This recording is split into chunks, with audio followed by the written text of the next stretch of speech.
Hi everyone. Hello to Extra Time's post-match analysis of Punjab Kings and Rajasthan Royals match. What a match it has been. So obviously, I hope the match is not yet over.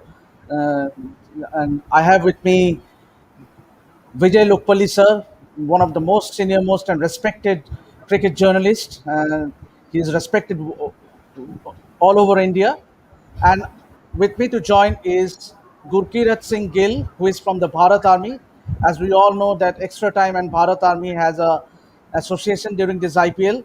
Welcome, Gurkirat. I think you are smiling because I am assuming that Punjab is on its way to win. Am I sure?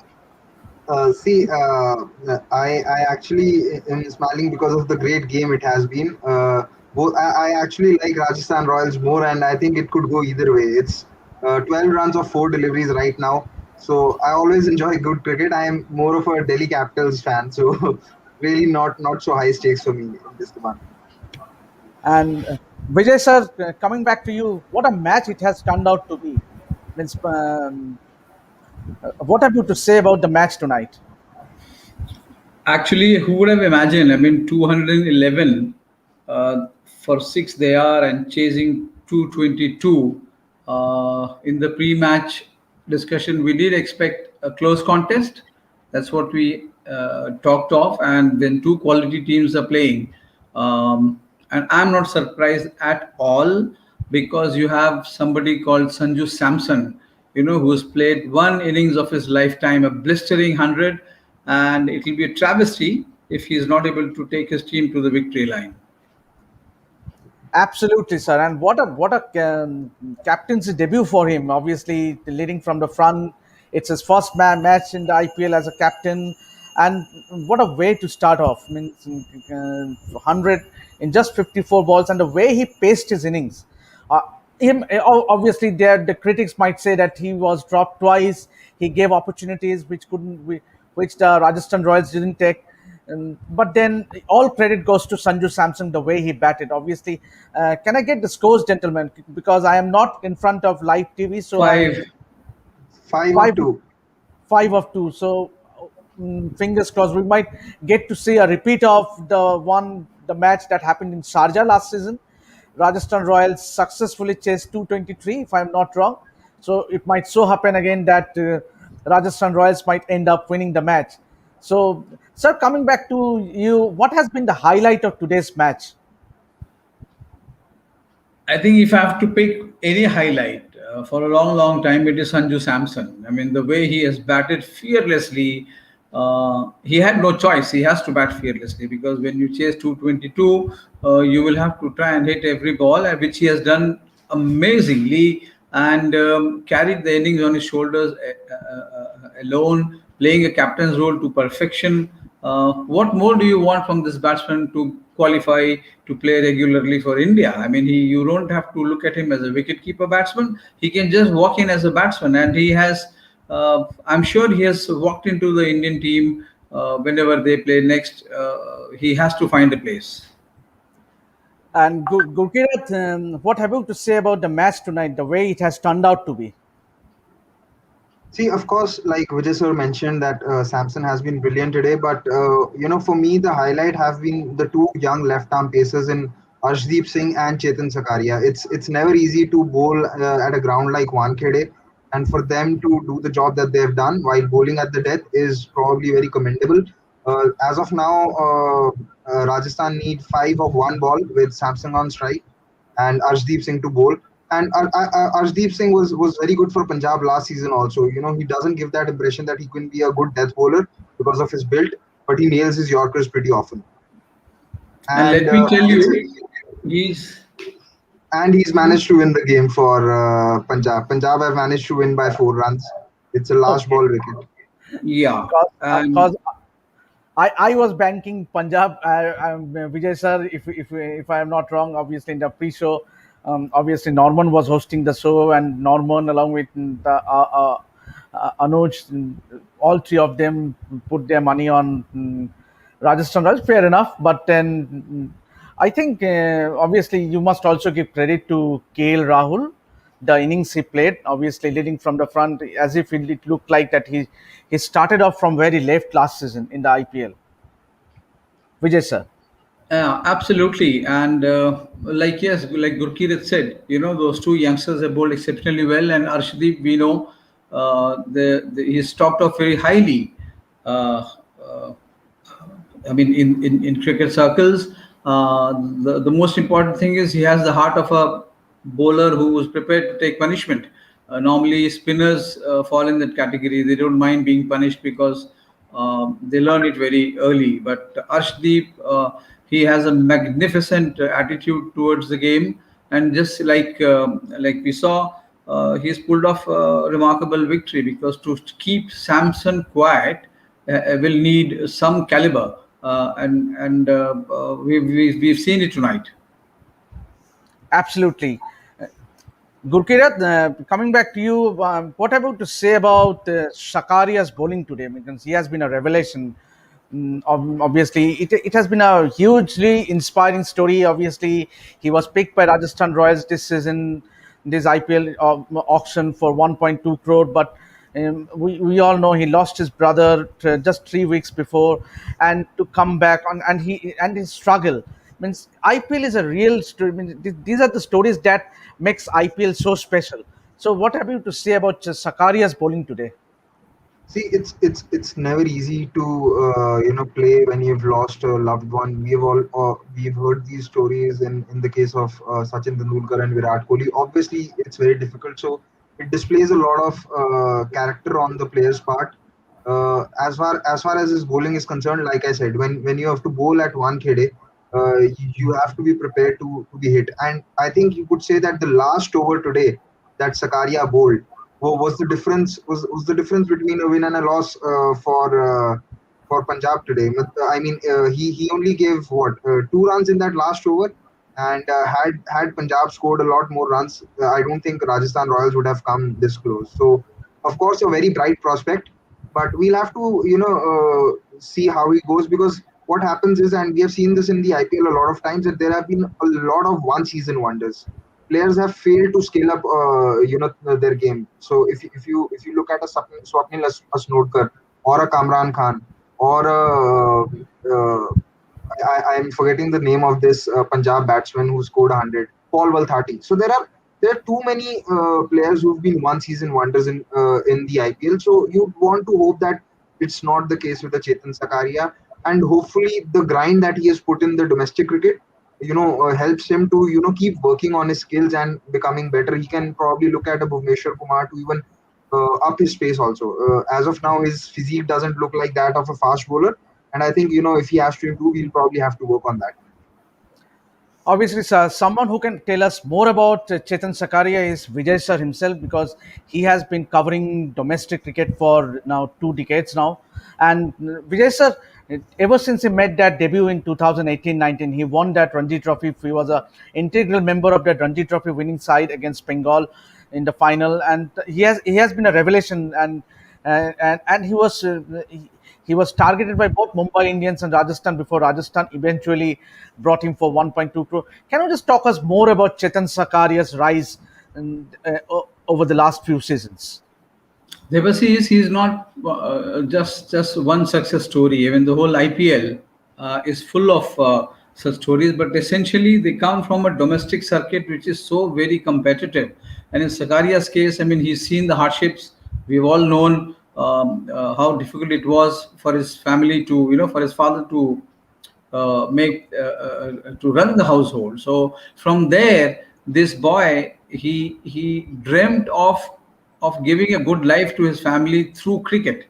And it is not just Sakaria. I mean, the world of cricket is full of such youngsters who have made amazing strides on the strength of. I mean, you look at Yashasvi selling Golgappas outside a Maidan in Mumbai, and now today he can employ people. So that is the kind of success stories we have seen in cricket, and IPL gives that platform because it's such a cash-rich league which pays you well. And in turn, if you see, Indian cricket overall has benefited from IPL because the money is pumped back into the uh, into building infrastructure, to give financial security to the players. This is one of the best aspects of IPL, I must say. And people like Sakaria will always be there to promote this spirit. You play the sport and you lead a good life. So Sakaria is a wonderful example. And another starting aspect of this match has been the most expensive bowler, Chris Morris, being taken for cleaners. Was it fair enough that now, at the hindsight, do you say that maybe Rajasthan Royals, they went in too hard on Chris Morris to get him in the side? Debasis, it is not your money, my money. It doesn't matter how much he takes home. As long as he delivers, as long as Rajasthan Royals benefit from his cricket, it's fine. But let us not evaluate any a player by the money he makes from IPL, because ultimately it is the wickets and the runs he scores that will matter. It is for the franchisee to think over it whether they made a good choice, because when it was being done at the auction table, there was a whole team of advisors who went into the buying spirit, and they paid so much to get Morris. So good luck to them. But these things will count. Morris will come back hard in this. He is not an average cricketer. He has an awesome talent, and that's why he was. They wanted him so badly, and he will not be able to deliver in every game. Even Sanju Samson will not be able to deliver in every game, because cricket is played like that. It's a very funny game. You score 100 today, and the next innings you go and score nothing. So let us leave Morris to Rajasthan Royals, and expect some good cricket from him in the coming matches. So, gentlemen, with your permission, Norman is having some problem joining. So, I'll just leave it to you to discuss, and I'll just come back in 1 minute. Yeah, yeah, sure. It was good to connect with you, Gurkirat. Recently, we followed each other on Twitter. So I think these are some of the benefits of social media, where otherwise I would have never known you, and I would have not known that you have such good knowledge, because obviously you follow cricket very closely.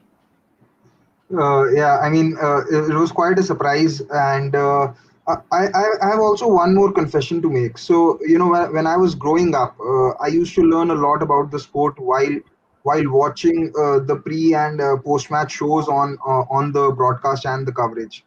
But what has happened of late, I'd say, especially in the last 6 7 years, is that the broadcast isn't too cricket centric. It's become too much of a masala centric.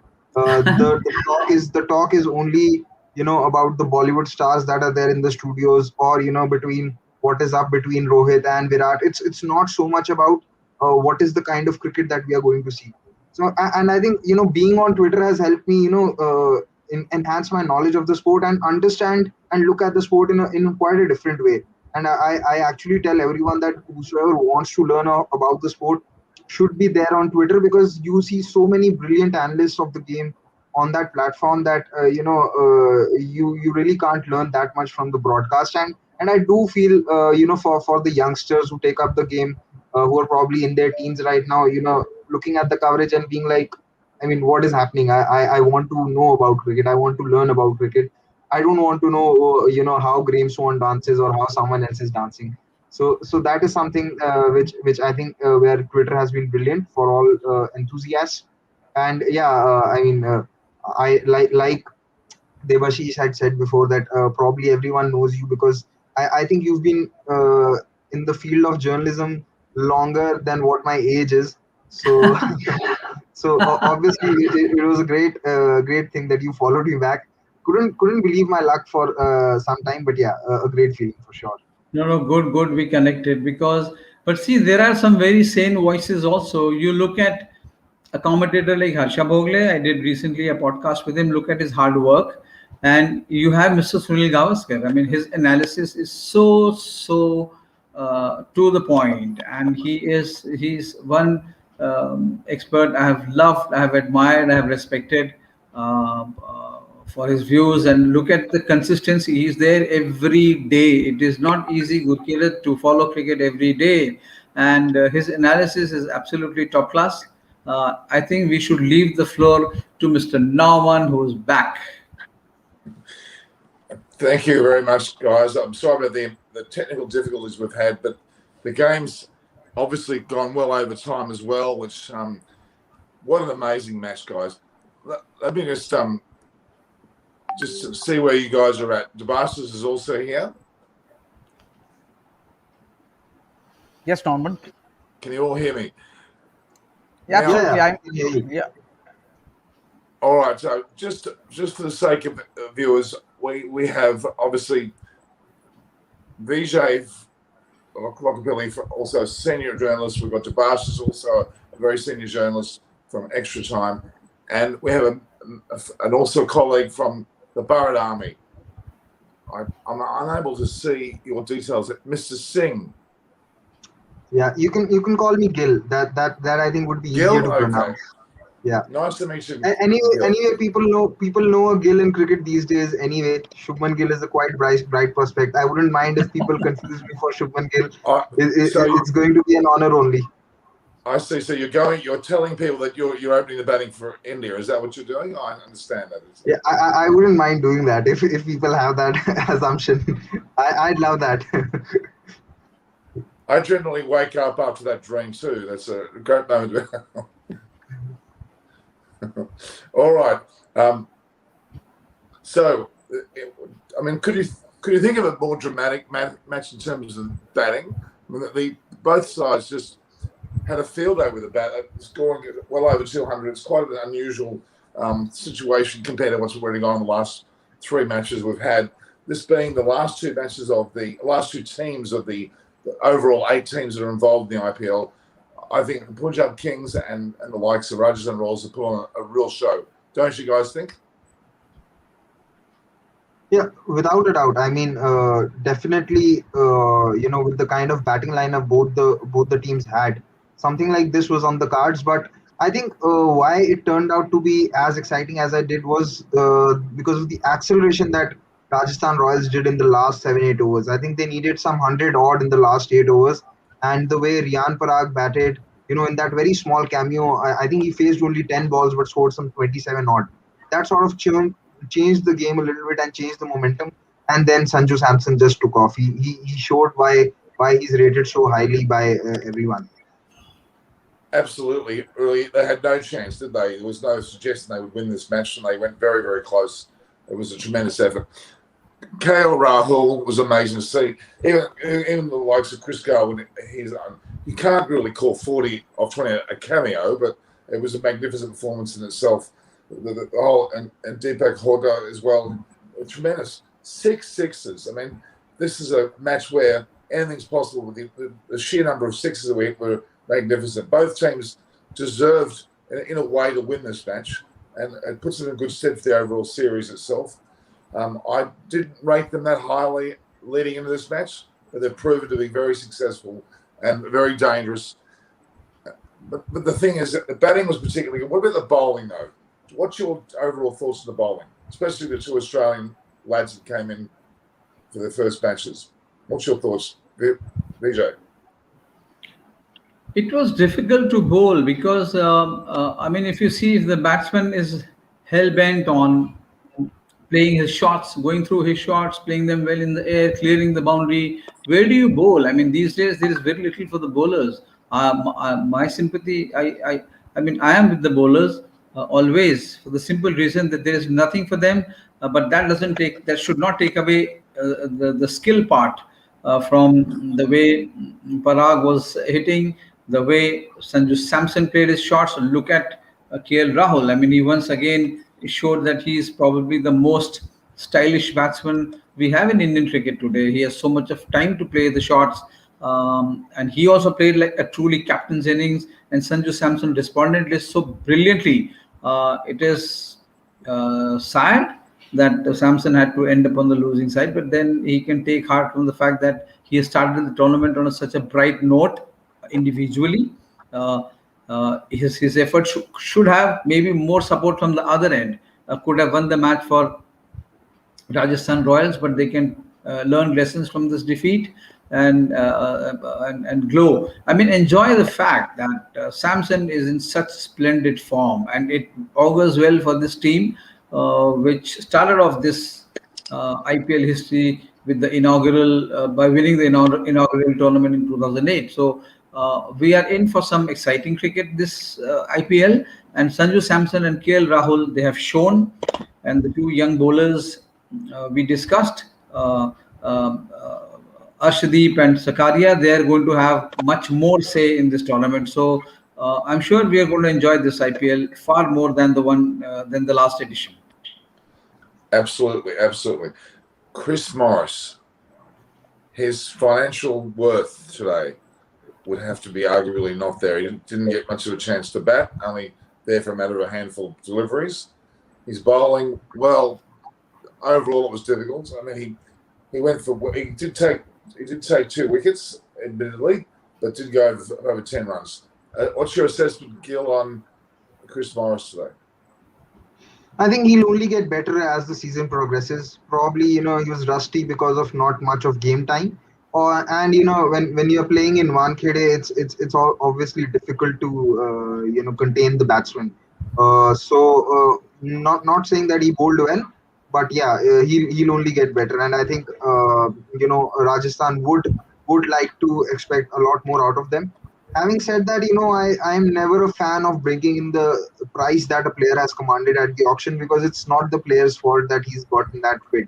It's all a demand and supply. And in mini auctions, we definitely see a lot of that, because franchisees exactly know what they want. They have only a few spots and they have a lot more money to splurge, because they know that maybe they probably need only 3 or 4 players. When in a mega auction, they're not sure as to how many players they would want, whether they'd want 20, 22, 24, 25. So I am never a fan of bringing in the price aspect of it. Having said that, of course, Morris is the leader of the attack, and he'll have to do better than what he did today. And he'll only improve. He'll only improve, because it's probably because of not having much game time in between. Look, I don't disagree with anything you said there, Gil, at all.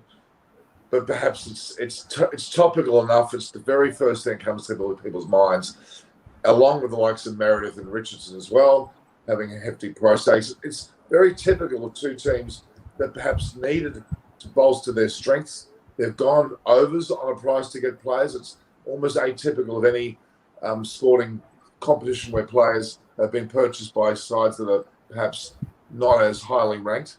It's very typical they do pay overs. It is, unfortunately, a necessary evil for them to get into a situation to be able to be more competitive. And I'm surprised to say that's the case. Tobias, what's your thoughts? Absolutely, Norman. I would say the masterstroke for me would be to send Deepak Huda at number 4 ahead of Nicholas Puran. Obviously, he does bat at number 4 in domestic cricket, which he admitted during the during the innings break. I think it was a masterstroke on the part of Punjab management to send in Deepak Huda ahead of Nicholas Puran, and he just changed the complex of the match in his stride. Obviously, hitting 6 sixes. Shivam Dubey was the bowler who suffered the most, getting 20 runs in 1 over, and that, I think, that set the tone. Means Punjab eventually posting more than 200 runs. I think had they scored around 200, then things would have been a little different. Maybe Rajasthan Royals would have definitely chased it, but then Deepak Huda, he just put that impetus in the Punjab innings. So explain to me again. You're saying it was a masterstroke. I was quite shocked. So what was the hidden secret with Huda? We obviously saw him perform today. Clearly, he has incredible talent. But was it going into the match? Was due to form that he had in one of the trial matches? Was that the reason?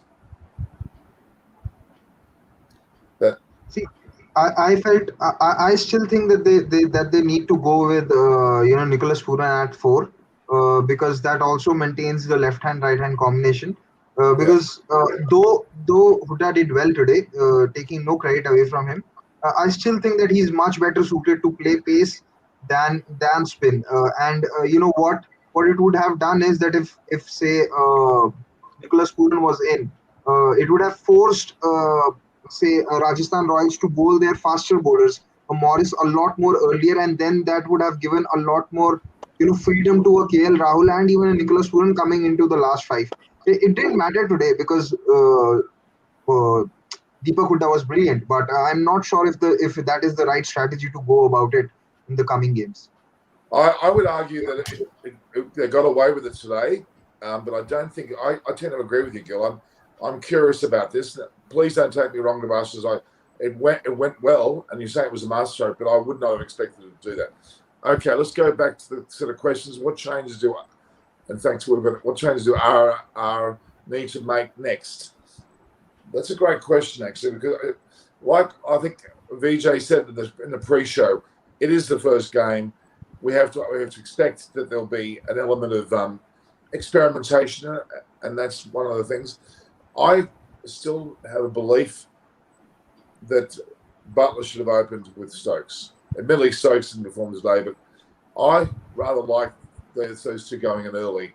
I mean, with Samson batting well as well, I think that may have added that little bit more, even though they went very close with Samson's inning. Both the openers did fail, and I do think there's an element of combination that needs to occur, and Butler and Stokes would be the right pair to have. That would be the change I would make. What about you guys? What do you think? Vijay, what change would you make to RR? Would you like to make a change every match? No. I mean, why would you like to? Why wouldn't you like to give Chris Morris another opportunity? I mean, to make amends. Is he just a one-match player? I mean, it's just the beginning of the tournament. You almost won the match. I mean, if you reflect on the game, there were a few places where they can try and improve, Norman. But if you permit me, one of my friends, Vidyasagar Ayappan, he has requested if you could take a look at the catches dropped in these three matches. So many catches are being dropped. I mean, what could be the reason? Do you blame the team management for what you do on the field? And some of them must have been sitters. So it is. I think it is just the beginning of a season.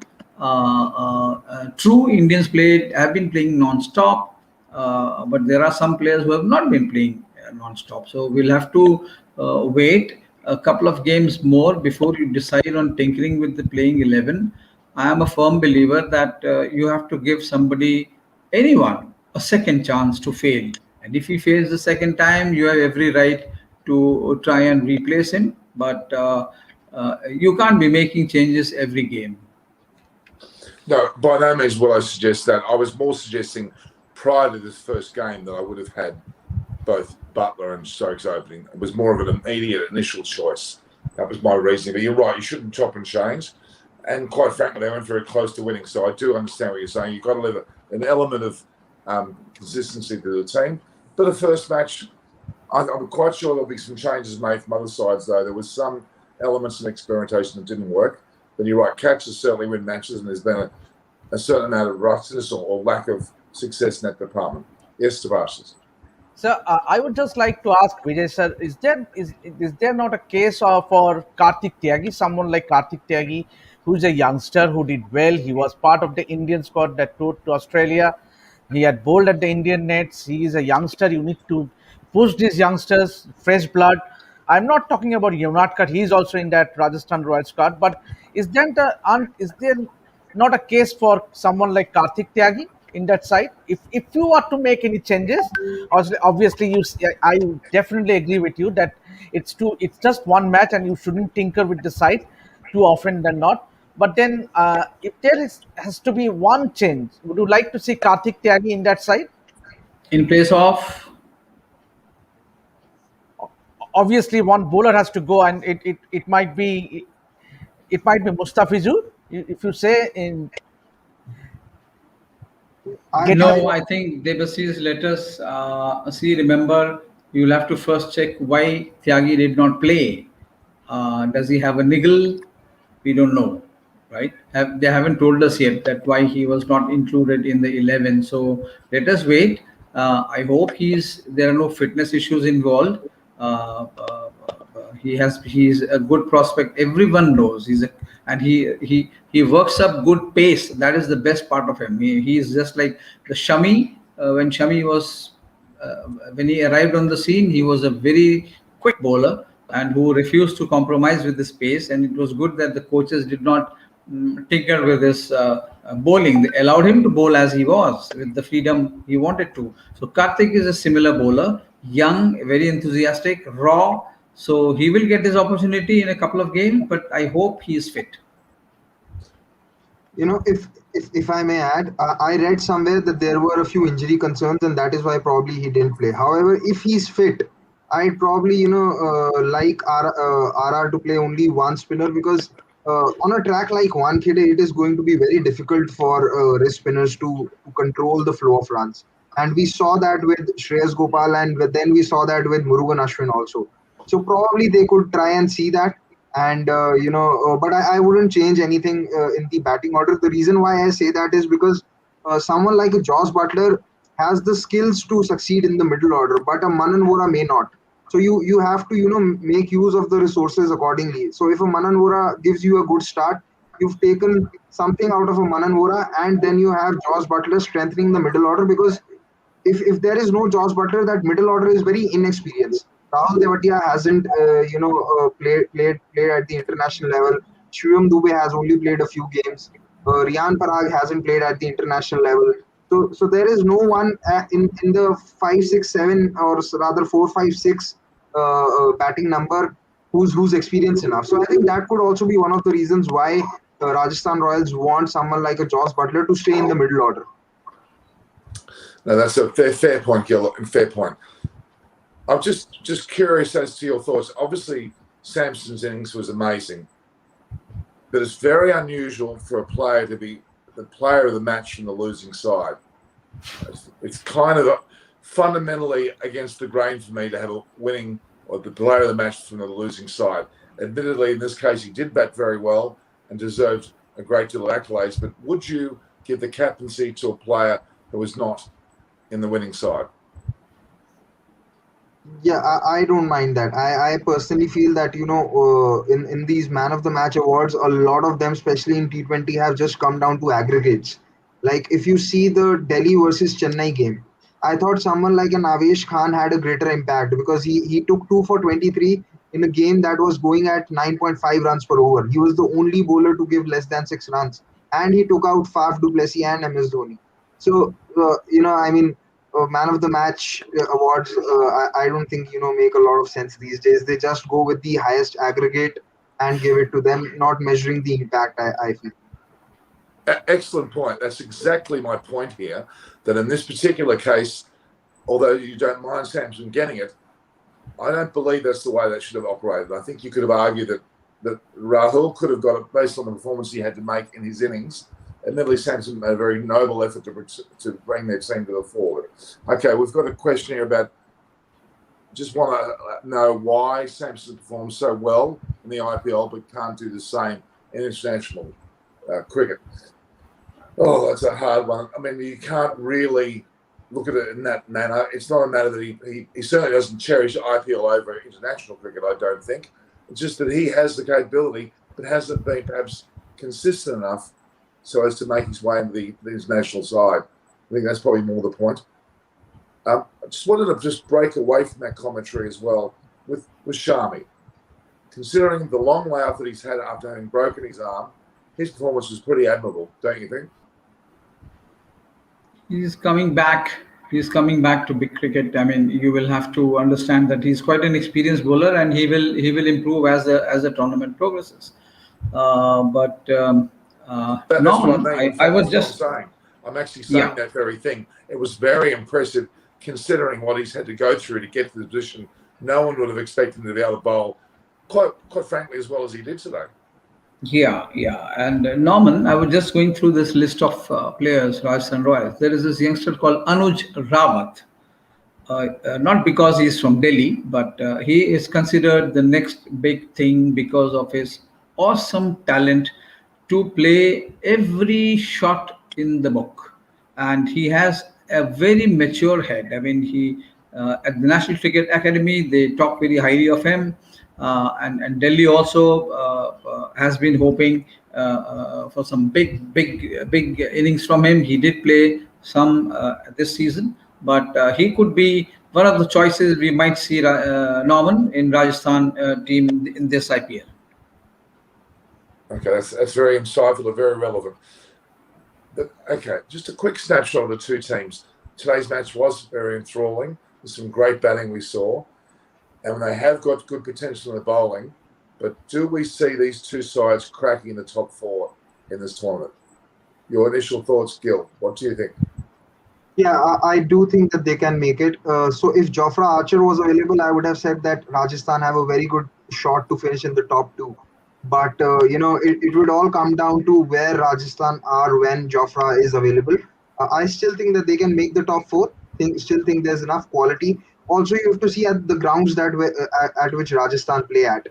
They have 9 more games at Mumbai, Bangalore, and Kolkata, where their batting is going to have a lot of fun and their pace bowling can be effective too. So I genuinely think that they can make it, and so do I think that Punjab can make it because they have 5 games at Bangalore and 2 more in Mumbai. Apart from that, even when they play in Ahmedabad or Chennai, they have good spinners. They also have a Fabian Allen in the mix who can give them a left arm spinning option. There's Jalat Saxena too, who can be another off spinning option. So I do think that both these teams can make it. It will all come down to how they utilize their resources and the 11s that they play. Because a lot in T20 comes down to little things. Because a 1 over can change it. The game is so short. So that it would essentially come down to that. But quality and depth of squad is definitely there in both the sides, without a doubt. Vijay, what's your thoughts? I think I will not overanalyze at this point. I will allow. I'll wait for each team to play at least 4 games before I take a stock of their form. Because please remember, when they travel to a new venue, there will be new pitch, new conditions. So challenges will vary as the tournament progresses. They will be under scrutiny. I mean, all these team managers, support staff will sit down and analyze and look for weak points. So the game will become more intense. It will become more tactical. So let us keep our what should I say conclusions at for a later stage. Let us enjoy. It's just the beginning. I mean, just 3 matches have been played. It will be very tough to make Now, a Vijay, make I'm never saying definite. I'm not enjoying this. Certainly. Yeah. It was. I wouldn't like to make a definite analysis at this point because often in the past, Norman, I've been proved wrong because you make an observation at the beginning and it goes out of the window after 4 games. So we'll meet after. We'll take this forward. Wait for another 4 games. You are right, though, but it's certainly that all teams need to play each other before we really gauge where they're at.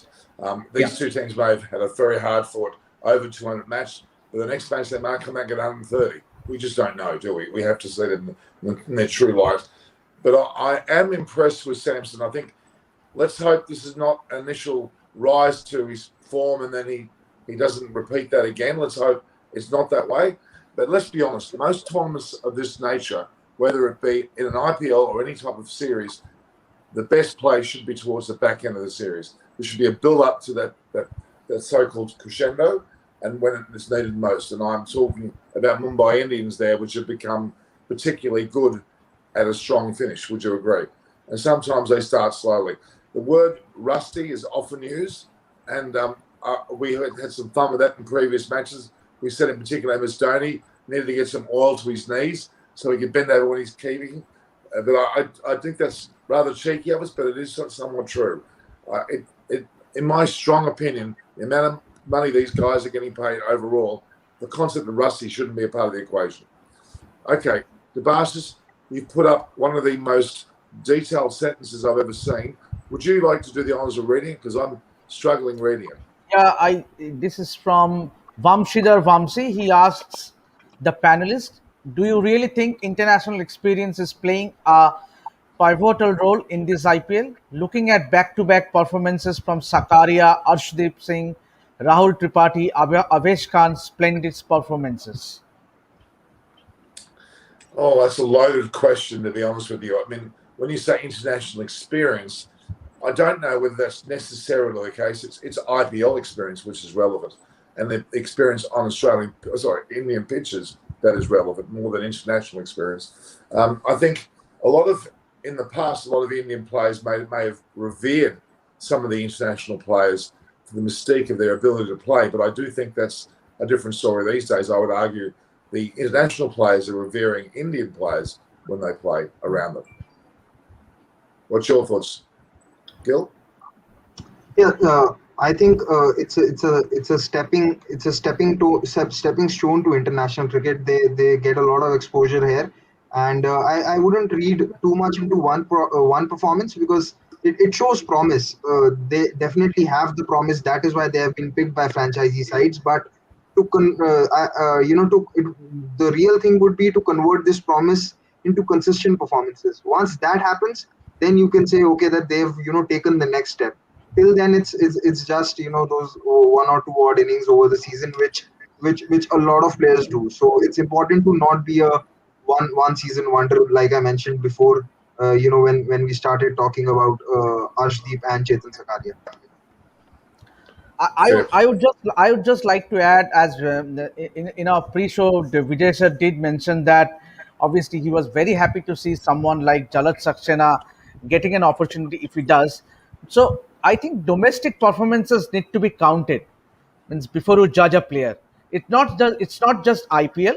Obviously, these players, they get picked in by the franchises for their performances in the domestic cricket, but then it has to be domestic cricket performance. I talk about Ranji Trophy, talk about Syed Mustaq Ali Trophy, I talk about Vijay Hazare Trophy. Those are the premier tournaments, premier domestic tournaments where the performances should be analyzed instead of just one good season in the IPL and you walk into the Indian side doesn't make a great player, so as to say. With all due respect, I totally agree with Vijay sir. Is that it's good to see someone like Jalaj Saxena eventually getting a chance, eventually getting picked in an IPL team. So that is what it should be. I find it very intriguing, Debas, here we're talking about Indian domestic competitions to make the IPL. I do see your point, but let some Australian players or England players play in your domestic tournament, please. I would like to see that. We generally, over the years, have allowed you to play in our Sheffield Shields in Australia or in the county cricket of England. There needs to be a time that we do consider that some of the international players actually get to play in a Ranji Trophy. I would like to see that. What's your thoughts on that, guys? I would like to. I don't know if Gurkirat remembers. There was a player called Manvinder Singh Bisla, and he played for Kolkata, played an amazing innings in the final, won them the title, and then disappeared. And next season, he did not have a Ranji Trophy team to play. So what I'm trying to say here is, like Devasi said, the importance of domestic cricket. Every player which you see today, Norman, has come through the grind. He would have played the junior circuit and then the domestic cricket. That's where he gets picked by these scouts who are sent by these franchisees to go and look at these games. So there could be some who may impress your who make an impression in the first year itself, but it is very important to go through the grind, because that's when you become a player who can play in all seasons. Absolutely. I mean, as is the case in Australia with the Sheffield Shield, we had somewhat of a lack of the Sheffield Shield competition in Australia over the last few years. It's taken a back seat, and Australian players have suffered accordingly. The depth of Australian batters, in particular, has suffered accordingly. You're absolutely right. The need for players to play, even so in the case of county cricket in England or Sheffield Shield in Australia, has proven to be a distinct problem. In fact, you could even speak about other codes of sport. such as rugby. Grassroots rugby has failed in Australia, and our national team has also failed. The same you would have to argue with cricket. You're right. You can't shy away from that. We've had players such as Dave Warner that have come through out of the blue and played, say, T20 cricket before he's actually played even for his state, which was very unusual. He's gone on to play well for his country. But I would argue that's sometimes there's a bit of discipline that's lacking in Dave Warner that may have been due to his lack of Sheffield Shield practice early on. There's a truth to that, very much so. With Vijay and myself on, we're going to be talking about yesteryear a lot, guys. We're very much I'm joking, but we are very very aware of fun. No, I mean Vijay's obviously. I would like to add it's that I think the USP of this show would be Vijay sir's anecdotes, Vijay sir's stories that he will share with us over the next 2 months. It will be awesome for our followers, whoever is watching it right now and who will join us, is to hear the stories that Vijay sir will, because he has been outstanding. Means we all look up to him and we all respect him, and it's an honor for Vijay sir to join us. So in the coming days we will get to hear several stories. Means as Vijay sir rightly said about Anuj Rawat. Means obviously I for one didn't know much about Anuj Rawat. Vijay sir has brought this touched on it. So we look up to him. Thank you. You're being very, very, very kind. But Vijay, you're only 27, aren't you? You told me earlier you're only 27. 18. I've just turned 18. Well, then you must have had a hard life if you're only 18. I'm sorry. But Norman, just to butt in, as they say, I have said at various platforms. I am amazed at the knowledge which these young people have today. I don't know if it is because of their exposure or because of their passion or their reading of the game. It is they're amazingly informed. And Debasis is saying he wants to listen to my stories. I'll be very happy, to listen to the stories from Gurkirat, because he's from this young generation, and his colleague who came and Ghai, who was there in the pre-show, he had so much to say, and he made two remarkable observations of how Manan Vora and Sakaria would get to play today. I never thought they will. So I have a lot of time and a lot of respect for these young people, because they are no less than us. I mean, we have been there for 40 years, so we will have stories to narrate. But these young people have amazing knowledge and reading of the game. Hats off. Vijay, thanks for including me in that. I mean, clearly, yeah, I'm seen as young as well. Don't forget, please. Yes. I mean, it's the light in the cameras here. I've told the boss I want better lighting because my looks are failing. I look up, I'm past 50, don't I, Gil? But I'm clearly not. Oh. I do jest. You just look one day younger than Shane Warne. Oh, I don't know whether to take that as a compliment or not. He's had more tummy tucks and eye lifts than me. Thank you very much. All right. Now, look, I know it's too early. I agree with you it's too early, but I can't help but surmise. I'm going to ask you, despite the fact that it'll be painful, where will these two teams finish at the end of the series? We're going to replay this. Don't forget, Gil, you haven't seen my crystal ball here. There's a lot that comes out of this. It's very substantial. It may look like a chocolate shaker to you, but it's a very significant crystal ball. Where do you see these two teams finishing? Now, I don't want to hear it's too early, blah, blah, blah. I want you to give a bold prediction. Where in the top 8 are they going to finish? Vijay, you start. You want me to start? My semi-finalists are Mumbai Indians, Delhi Capitals, Sunrisers Hyderabad, and probably I would like to back Punjab now on this given form. So I can't see Rajasthan Royals making it to the semi-finals. And then you have, if you want me to give a prediction for the final, I would love to see Delhi Capitals versus Mumbai Indians. Gil, what's your thoughts? Mumbai, Delhi, Rajasthan, and Punjab. So you put Rajasthan there and Punjab. Okay, you're not put in Sunrise Hyderabad. Okay. And no, Debashes. none of Sorry? us is neither of us have mentioned Chennai Super Kings. No, the reason for that I feel is that then they're not playing in Chepauk. They are playing 10 games in Wankhede, Kolkata, and Bangalore. Where these venues are not suited to them. Absolutely, Good. absolutely. I think that's bang on the number. CSK are going to struggle based on their locations. They do need to play at home. That is their home ground for a number of reasons, and there's no crowd effect this time, but it's the sheer presence of that ground. Debashes, your top four. It will be Mumbai Indians, Delhi Capitals, without a doubt, Sunrisers Hyderabad, and Kolkata Knight Riders. Now, if I'm being honest with you, I hate to. It's painful to say this. I actually agree with Debashes. My predictions are those four.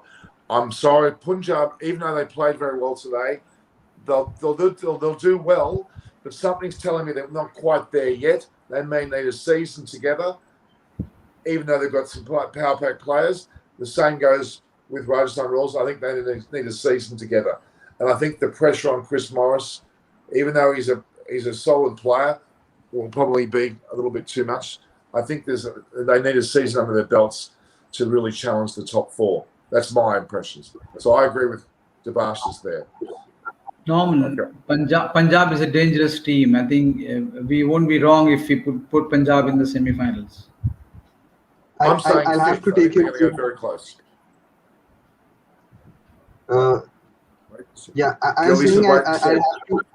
No, I was saying that I'd have to take your leave now if it's possible.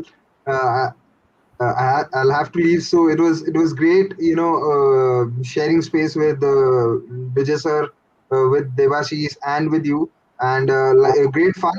And I hope I'm invited once again, sometime again, and we are able to talk a lot more, and sometimes also share anecdotes from the past, from which I can learn from both of you, because I have not followed as much cricket as the two of you have.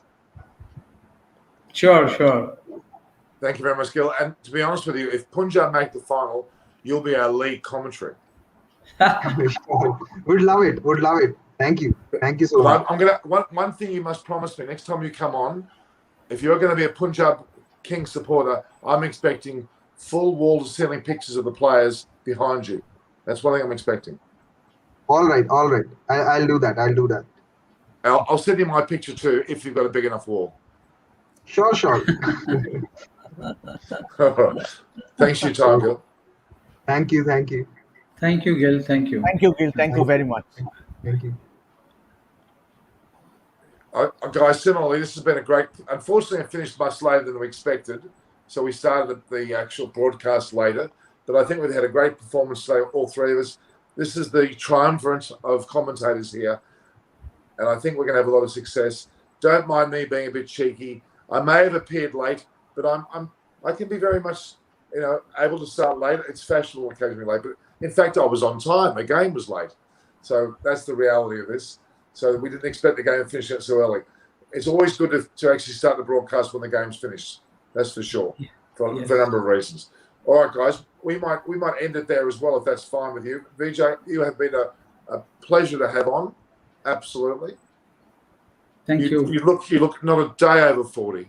Not a day over 40. Thank you very much, Norman. I think, Debashes, you look a little bit over 40, but not much. No, that's not true. All right, guys, it's been fantastic, both of you. We'll look forward to the next game, which we didn't actually talk about itself, and that of course, will be Kolkata Knight Riders versus Mumbai Indians, a blockbuster, an absolute blockbuster. They're playing it at Chennai, which neutralises both teams, you would argue. It does frustrate me we're not playing home grounds, to be honest with you, but that's okay. We'll deal with that as we go along. So, Kolkata Knight Riders and Mumbai Indians, probably at this point, potentially two of the top four. Be a great match. All right, this is Norman Kochnick here for Extra Time at a very ungodly hour here in Australia, signing off and bidding farewell until tomorrow, and have a great day. All the best for the likes of these two teams. Thank you, Norman. Thank My you. pleasure. Thank you, Norman. My pleasure.